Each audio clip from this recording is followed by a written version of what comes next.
Hi everyone, this is Tish Aitken, and I'm here to discuss this month's full moon in Taurus that takes place on September 24th, 2018 at 12:45 p.m.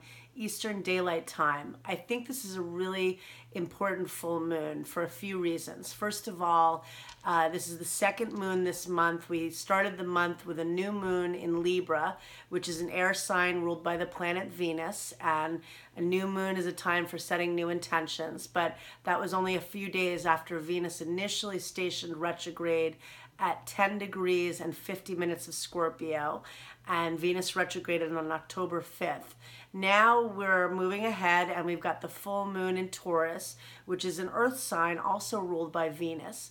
Now we're further along in the Venus retrograde story, and what I find interesting about this full moon is that the moon is going to be at 1 degree and 13 minutes of Taurus. So it's going to be conjunct the planet Uranus.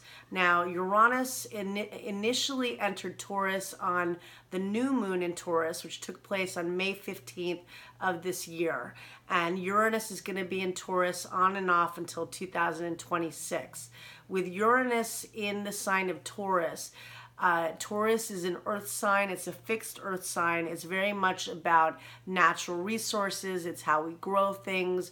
It is the environment. It represents Mother Earth. It also represents things of beauty, music, good food, good wine, good poetry, all of the arts. Venus rules all of this. And I think that when Uranus entered Taurus, for many of us, it's again opening our eyes to what's of value and what's no longer of value, and finding new ways to create things, because we're in a time where we've gotten very unnatural. We've become very technological, but we don't focus on natural resources as much. And I think that Uranus is opening our eyes to that. Now, going back to this full moon is within a degree of Uranus.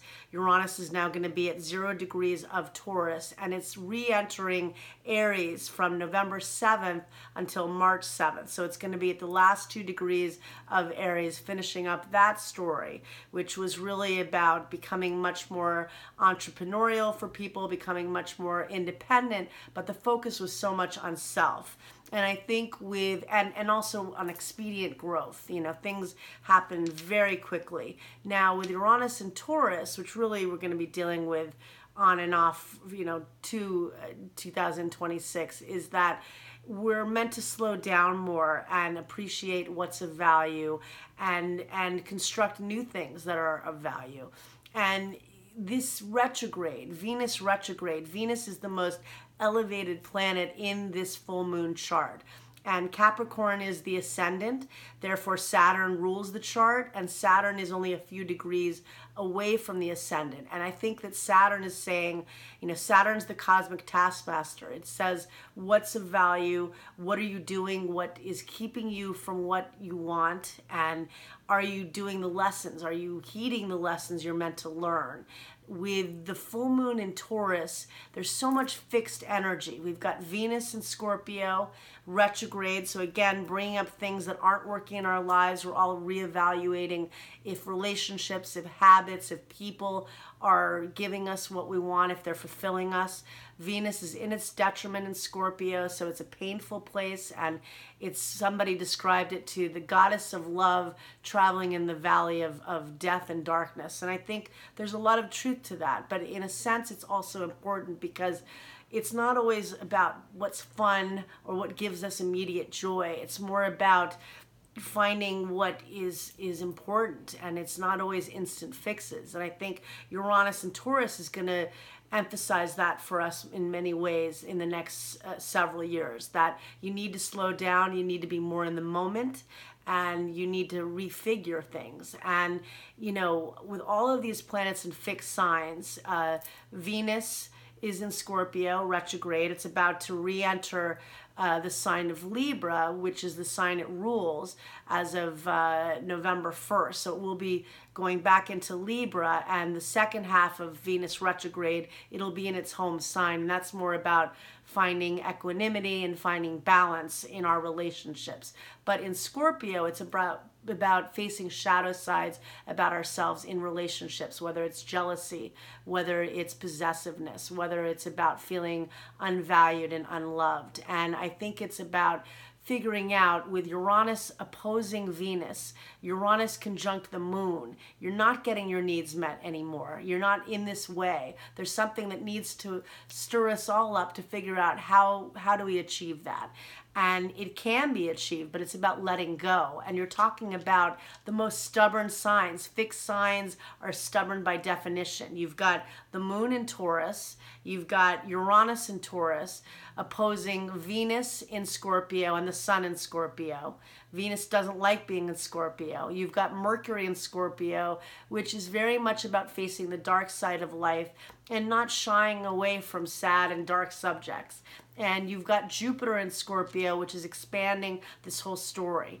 And I think, again, this is a very, very important time because it opens up the story from when Saturn was in Scorpio from October 6th of 2012 until September 18th of 2015. It also defers back to the solar eclipse that took place on October 3rd of 2014. That was at 0 degrees of Scorpio. The sun, the moon, and Venus were all at 0 Scorpio. So therefore, Venus is now at 4 degrees of Scorpio. So it's close in degree, but it's opposing Uranus, which is exactly at 0 degrees of Taurus. Again, changing and breaking away from things that maybe we held to be true and dear a few years ago, or maybe we knew did not work for us and yet stubbornly tried to make it work. This is about giving up being stubborn and going for what works and get over it. And then one last thing I want to say is that the nodes of fate are also squaring Uranus and the moon and the sun. So very fated choices. If you want happiness and you want love, it may be about giving up. And it may have served you very well at one point, but life is about change. And, Taurus and Scorpio and Aquarius may not like that, but it's a reality. And the more you work with that, the more you'll obtain your joy. So I wish you a lot of luck. The full moon is about releasing, but don't think of it as a bad thing.